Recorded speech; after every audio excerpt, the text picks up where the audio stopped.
2020 has been a year to forget for most. As a matter of fact, I'd like to officially ask for a refund on 2020 and start all over again. At least in the world of Formula One, 2020 was actually an exciting year with a lot of highs and a lot of lows that made it one of the more memorable seasons as of late. First-time winners and podium sitters, Lewis Hamilton breaking more legendary records, and the debut of some awesome tracks to the F1 calendar. But in the fast-paced world of Formula One, we don't have much time to reminisce about the past as we are already motoring toward a new season with a whole lot of things to get excited for. Although the large-scale changes in F1 have been pushed back to 2022, there are a lot of significant changes coming to 2021 that will make the grid and racing look quite different. As we turn our calendars over to 2021, let's take a look at 4 things you must be looking out for in the upcoming Formula One season. Number 1. 2021 rule changes. Just because the major regulation changes have been pushed back by a year, that doesn't mean that the cars will be completely identical next season. There are quite a few significant rule changes coming into play for 2021 that might have a bigger impact than you think. Firstly, there are big changes coming to the floor of F1 cars. In an effort to trim downforce levels by at least 10% due to the carryover of Pirelli tires for a third consecutive season. The FIA has mandated significant changes to the design of the floor. The rulemakers have created an exclusion zone around the rear tires through a diagonal trim of the floor. The long slots that also run on both sides of the floor have also been banned for 2021. In effect, the overall size of the floor has been reduced, thus reducing the overall downforce produced by the 2021 cars. Next, changes on the diffuser at the rear of the car have also been made. The little fences on the rear diffuser have been reduced in length by 50mm for 2021. This again is a change aimed at reducing the overall level of downforce as the diffuser will become less effective with the shortening of the strakes. Now, are you tired of hearing about brake ducts again? Well, that's another area that the FIA have targeted for a change in 2021. The rear brake duct winglets on the bottom have been reduced in size to 80mm from its original size of 120mm. You wouldn't think a 40mm change in brake duct winglets would make much of a difference, but every millimeter counts in Formula One. It's actually a pretty big change to the level of downforce as these winglets are responsible for directly applying the downforce to the rear wheels. Some other changes outside of the super technical bits includes improvements to the integrity of the Pirelli tires, the debut of the F1 cost cap limited at $145 million per team, and finally, limits on aero and CFD testing have been implemented. Now, it's difficult to say how these changes will affect each team on the grid. Considering the extremely intelligent engineers in Formula One, that 10% reduction in downforce could be made back very quickly, and we might have a repeat of 2020. It could go either way, however, as is such with any significant rule changes coming into play, but it's definitely something to consider once we see the 2021 cars hit the track for testing in Barcelona. Number 2. Same faces, new places. We had the silliest of silly seasons in 2020, in relation to the driver market, that is. It all kicked off back in May when Ferrari announced it would not re-sign Sebastian Vettel, and since then it's been a domino effect of drivers swapping seats up and down the grid.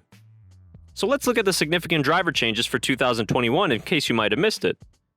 You got Daniel Ricciardo moving to McLaren, who's replacing Carlos Sainz, who has moved on to Ferrari. Then you have Sebastian Vettel joining Aston Martin, taking Sergio Perez's seat, who's moved to Red Bull, replacing Alex Albon.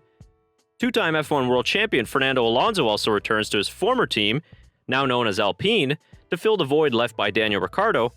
And finally, you have F2 champion Mick Schumacher joining Haas F1 to start his first ever season of Formula One.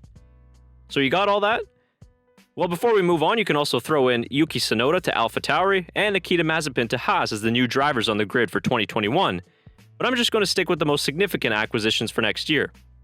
Where to even begin as to which driver I'm looking forward to the most at his new team? Personally, I can't wait to see what Ricciardo can do in that McLaren with Mercedes power behind him and a much improved car. Not to mention the off-track antics of a Norris-Ricciardo partnership will most likely set social media on fire. How about Sebastian Vettel's change of scenery after 6 years with Ferrari at the newly minted Aston Martin team? Racing Point / Aston Martin have a ton of momentum heading into the 2021 season, and the addition of a 4-time world champion is an even bigger boost. I'm also curious to see whether Vettel can regain his magic and start producing classic performances again like he used to in his Red Bull and early Ferrari days. I must say the one that I'm looking forward to the most, though, is the return of Fernando Alonso. It looks as if Alonso has made a move to a team at the right time as Renault/Alpine are coming off their best season in the turbo hybrid era. It's been a long time since I've seen Alonso this motivated and energetic for Formula One. He really seems ready to attack the grid in 2021 with 110% of his efforts, so I think the rest of the grid needs to watch out for Alonso come lights out next season. Certainly a lot of changes to look forward to, and definitely the bank account will be taking a beating with all the new team merchandise I'll have to get in 2021. Which driver at their new teams are you looking forward to the most? Remember to drop your thoughts down below in the comments. Number 3. How 2022 regulations will impact teams' focus on 2021. This will be a pivotal theme all throughout the 2021 season, the balancing act of trying to win the current championship versus setting yourself up for greatness in the next couple of seasons is a difficult task to get right. It's one that Red Bull knows very well dating back to the last significant regulation changes back in 2014. Red Bull were wary of Mercedes' improved form in 2013, which is why they continued development all the way until the end of the 2013 season to wrap up their 4th consecutive title. The problem with that was that Mercedes' threat wasn't ever really there, and their main rivals at Brackley had already made quite significant gains on the 2014 car, and beyond that. And we all know how well that's gone in the last 7 seasons. So here we are again, on the cusp of a new generation of Formula with a handful of teams chomping at the bit to develop the new best car and dethrone Mercedes. But how will the top teams balance the need for future development and the current battle for the championship? Will a team like Red Bull completely write off the 2021 season and put all efforts into the 2022 car? Or will they put everything behind their 21 campaign before Honda leaves just to win it all? It's an important balancing act I have no doubt most teams already have a solid plan for. Take Alpine for example. Fernando Alonso already has his mind on 2022 before even seeing the 2021 car. Teams are currently barred from wind tunnel testing any 2022 components until January 1st, 2021, but that is exactly when Alonso wants to see the wind tunnel fired up and testing 2022 parts. How teams handle this year will be the deciding factor in how the pecking order on the grid shapes up post-2022. Mercedes has given us the best example of a team who has utilized the regulation changes to the best of their abilities and set themselves up for an era of domination the likes of which we've never seen before. Number 4. New tracks and a record calendar. We were supposed to have a record calendar in 2020, and you very well know what happened with that. Well, we're going to try again in 2021 and hopefully hold the most ever races in a Formula One season. 2021 is slated to have an astounding 23 races on the calendar with an addition of 2 new venues. One of the most disappointing elements of 2020 was not getting to see the return of the Zandvoort circuit to F1, and of course the Dutch fans at their home Grand Prix. So hopefully next season we'll see that come to fruition with the stands packed in the sea of orange for an early September Dutch Grand Prix.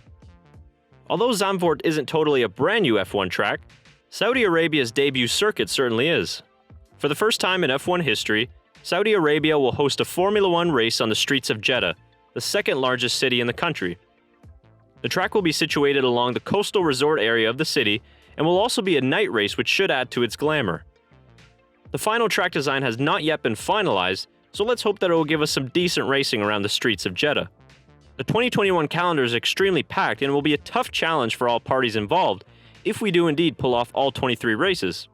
For me, it brings up an interesting debate as to how much is too much in terms of races. I would say 23 is beyond the limit, as a well spread out 18 or 20 race calendar would be more than enough for me. Or how about the possibility of a rotating calendar? For example, one year you could have Mugello fill a slot, and the next year you could have Portimao or Istanbul. It would certainly solve the problem of excluding great tracks like we saw in 2020, and avoid having to overload the calendar with a ton of races. At any rate, anytime Formula One heads to new venues, it's an exciting time for fans and the people hosting the race itself. So that's my short list on just some of the things I'm looking out for the most for the 2021 F1 season. But now it's your turn, guys. Jump down in the comments below. Let me know what you're most excited for this upcoming F1 season. It's just right around the corner. So leave your comments down below. We're going to try and get back to as many as we can as possible.